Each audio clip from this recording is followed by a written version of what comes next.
Welcome back. And yes, we're up to episode 2 of the conversation with the new model, what's at the center of our galaxy. And of course, we will touch on dark energy and cosmic gravitation with a new model for what's actually going on there.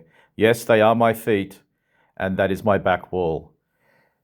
Now, I want to quickly show you how my wall looks, just so you understand what sort of guy I must be. We're going to just jump straight on in to the conversation again. 1, 2, 3. Right. Any planet or star caught too close to this ball would be whipped around in a matter of hours or days rather than millions of years as it takes for stars to orbit the galaxy. This makes the galactic center a place of extreme churn and motion, which would constantly feed more gas into the fog, the central molecular zone that we mentioned earlier. The shield effect. I've stated that the center of the galaxy is a ball of hydrogen. I've described the diameter of it, and I'm now saying that it has about 106 million Gs. The surface of the hydrogen ball would be a place of extreme pressure, so much so that the hydrogen would likely exist in a permanent state of metallic plasma. This would create a powerful magnetic field that acts like a shield, pushing away some of the surrounding dust and gas while pulling in the rest. This creates a clear zone right next to the ball, surrounded by the fog, the CMZ. This explains why we see complex glowing filaments of gas near the center. They are being shaped by the magnetic gravitational reach of the core.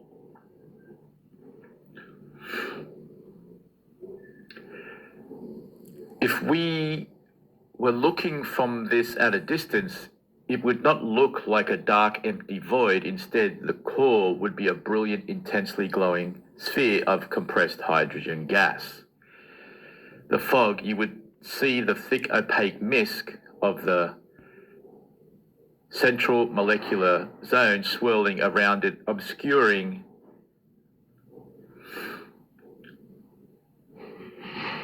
the logical sequence why that this could be the truth.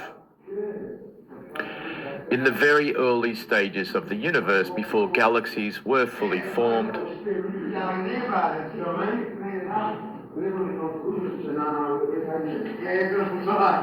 there were regions of incredibly dense, cold, dark matter.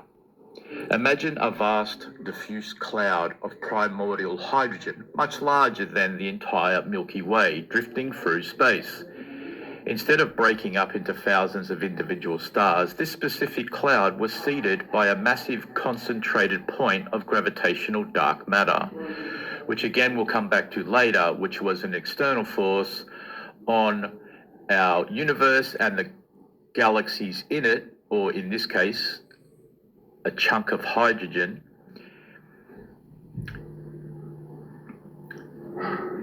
This forced all the surrounding hydrogen to collapse inward simultaneously. As the cloud collapsed, the internal pressure grew beyond anything we see in a normal star. This clump of hydrogen didn't turn into a star, it went into the metallic plasma under incredible force. At the center of this collapsing mass, the hydrogen atoms were crushed so tightly that they bypassed the star phase of fusion and transitioned directly into solid metallic hydrogen. This created a hard core that didn't just explode outwards. It became a self-sustaining compressed anchor.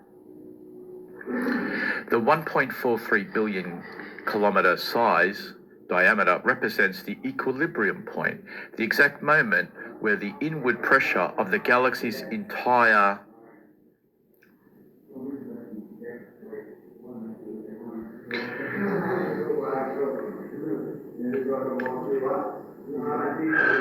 area was perfectly balanced by the outward resistance of this metallic hydrogen core.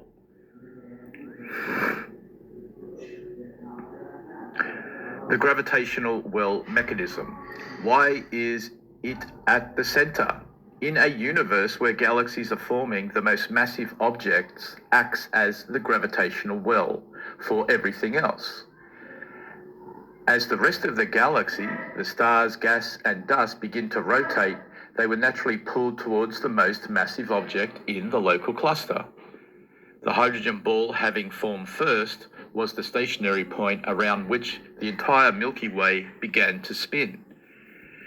106 million Gs of gravity aren't just an arbitrary number. They are the result of the total mass of the galaxy exerting pressure on that central core for billions of years. Okay, and that concludes episode 2 of the fascinating discussion on what's at the center of our galaxy, and we will touch on dark energy and cosmic gravitation. See you at episode 3.